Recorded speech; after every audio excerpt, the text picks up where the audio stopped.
Oui, bonjour, messieurs. Bonjour, Gabi. Comment allez-vous? Bien, j'espère. Monsieur Darmanin, comment allez-vous? Bien. Alors, vous vous demandez certainement pourquoi je vous ai convoqués tous les deux, alors que vos ministères sont très différents. Alors, Gabi, je ne comprends pas ce qui s'est passé avec la rectrice de Versailles. Je ne comprends pas pourquoi elle n'a pas eu votre soutien. Et je ne comprends pas pourquoi les parents qui ont envoyé un courrier dénonçant la maltraitance de leurs enfants, de leurs mioches de gueux, pourquoi ces parents, Monsieur Darmanin, n'ont-ils pas été intimidés par les milices du Macronistan, convoqués par la police pour être intimidés et pour retirer leur courrier? Je ne comprends pas.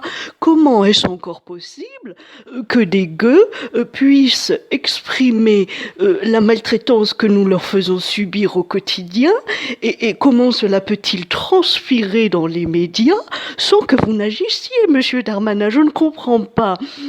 La journaliste là qui a dénoncé je ne sais plus quelle affaire a été convoquée, intimidée et on a recherché ses sources.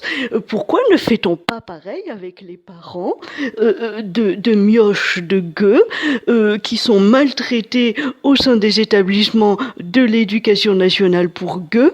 Pourquoi ne fait-on pas la même chose? Donc je vous pose la question, Monsieur Darmanin, que fait la milice? Que fait la milice? Ce n'est pas possible. Nous sommes en Macronistan, Monsieur Darmanin.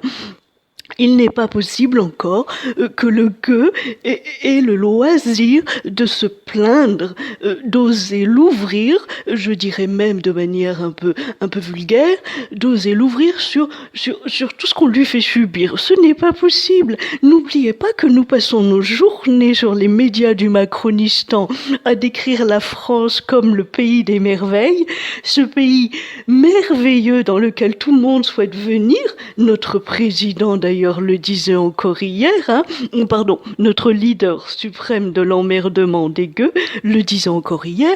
Donc comment est-ce possible, je vous le demande, Monsieur Darmanin, que de voix dissonantes puissent parler de la réalité quotidienne? Nous ne voulons plus entendre ces gueux.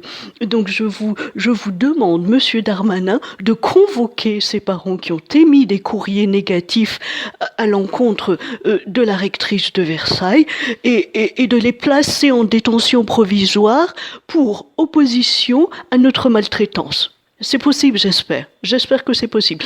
Et vous, Monsieur Attal, j'exige de vous que vous remettiez en place cette rectrice qui est une digne représentatrice du Macronistan et dont notre leader suprême de l'emmerdement est fier. D'accord?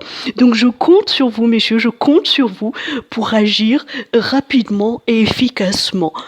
Aucune voix dissonante ne doit résonner en Macronistan.